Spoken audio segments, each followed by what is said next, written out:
কলকাতার college street. বিকেলের শেষ আলো ধীরে ধীরে শহরের উপর নেমে আসছে। চারদিকে মানুষের ভিড়, পুরনো বইয়ের দোকান, চায়ের কাপাপে ধোঁয়া, ট্রামের ঘণ্টা আর গাড়ির হর্নে পুরো রাস্তা যেন জীবন্ত হয়ে উঠেছে। এই ব্যস্ত রাস্তার মাঝেই হাঁটছিল একজন মধ্যবয়সী লোক। কালচে পাঞ্জাবি, চোখে মোটা ফ্রেমের চশমা। কিন্তু তার চোখে ছিল অদ্ভুত ভয়। লোকটা বারবার পিছনে তাকাচ্ছিল। মনে হচ্ছিল কেউ যেন তাকে অনুসরণ করছে। আর প্রতিবারই ভিড়ের মধ্যে দেখা যাচ্ছিল একই মানুষটাকে। কালো কোট, কালো ছাতা, মুখ দেখা যায় না। একবার বইয়ের দোকানের পাশে, আবার রাস্তার ওপাশে, তারপর হঠাৎ চায়ের দোকানের সামনে। লোকটার হাঁটার গতি বেড়ে যায়, তার নিঃশ্বাস ভারী হয়ে ওঠে। হঠাৎ সে থেমে যায়, তার চোখ বড় হয়ে ওঠে আতঙ্কে। সে কাঁপা গলায় ফিসফিস করে বলে, না, এটা অসম্ভব। পরের মুহূর্তেই সে রাস্তার মাঝখানে লুটিয়ে পড়ে। চারপাশে মুহূর্তের মধ্যে বিশৃঙ্খলা শুরু হয়ে যায়। কেউ জল আনো, অ্যাম্বুলেন্স ডাকো। লোকটা মারা গেছে নাকি? মানুষ ভিড় করে দাঁড়িয়ে পড়ে। কেউ মোবাইলে ভিডিও করছে, কেউ লাইভ শুরু করেছে। কিন্তু ভিড়ের একদম পেছনে দাঁড়িয়েছিল একজন মানুষ, স্থির, নিঃশব্দ। কালো কোট পরা সেই মানুষটা। তার মুখ এখনো দেখা যাচ্ছিল না। কয়েক মিনিট পর পুলিশ পৌঁছে যায় ঘটনাস্থলে। ইন্সপেক্টর অরিন্দম সেন ধীরে ধীরে মৃতদেহের পাশে বসেন। লোকটার চোখ বিস্ফোরিত, মুখে জমে আছে ভয়। মনে হচ্ছিল মৃত্যুর আগে সে এমন কিছু দেখেছিল যা মানুষের দেখা উচিত নয়।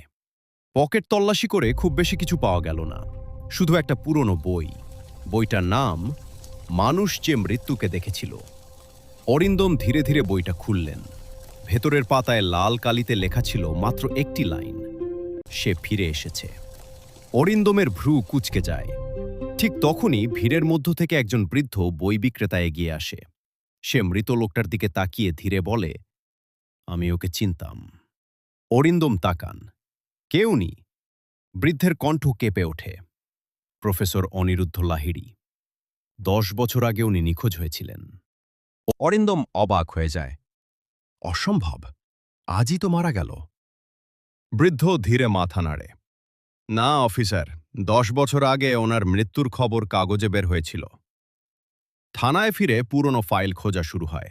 সত্যি, 10 বছর আগে কলেজ স্ট্রিট থেকেই নিখোঁজ হয়েছিলেন ইতিহাসের অধ্যাপক অনিরুদ্ধ লাহিড়ী। ফাইলের শেষ পাতায় একটা নোট ছিল। নিখোঁজ হওয়ার আগে তিনি বারবার বলছিলেন, ওই মানুষটা আবার এসেছে। অরিন্দমের শরীর ঠান্ডা হয়ে যায়। রাত গভীর হয়। থানার সিসিটিভি ফুটেজ চাওয়ানো হয়। ভিডিওতে দেখা যায় লোকটা দ্রুত হাঁটছে। তার পিছনে দাঁড়িয়ে আছে সেই কালো কোট পরা মানুষটা। কিন্তু অদ্ভুত ব্যাপার হলো, ক্যামেরায় তার মুখ দেখা যাচ্ছে না। পুরো শরীর দেখা যাচ্ছে, কিন্তু মুখের জায়গাটা সম্পূর্ণ অন্ধকার। হঠাৎ ভিডিও গ্লিচ করতে শুরু করে, স্ক্রিন কাঁপতে থাকে। আর কয়েক সেকেন্ডের জন্য দেখা যায় মৃত লোকটা রাস্তার মাঝখানে দাঁড়িয়ে নিজের দিকেই তাকিয়ে আছে, যেন একই মানুষ দুই জায়গায়। হঠাৎ ভিডিও বন্ধ হয়ে যায়। পুরো রুম নিস্তব্ধ। একজন কনস্টেবল ভয় পেয়ে ফিসফিস করে বলে, স্যার, এটা মানুষ ছিল তো? রাত প্রায় 2টা। অরিন্দম একা বসে ফাইল দেখছিল। বাইরে ঝড় আর বৃষ্টি শুরু হয়েছে।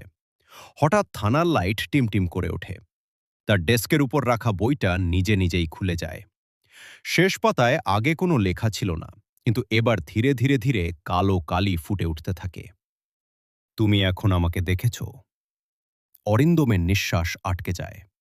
ধীরে ধীরে সে মাথা তোলে। থানার কাঁচের ওপাশে দাঁড়িয়ে আছে সেই মানুষটা। কালো কোট, কালো ছাতা, স্থির, শুধু তাকিয়ে আছে। তারপর হঠাৎ থানার সব লাইট একসাথে নিভে যায়। চারদিকে অন্ধকার। আর সেই অন্ধকারের ভেতর ভেসে আসে একটা ধীর কণ্ঠস্বর। 10 বছর পর আবার শুরু হলো। কিছু রহস্যের কোনো শেষ নেই, কারণ কিছু মানুষ কখনো সত্যি মরে না।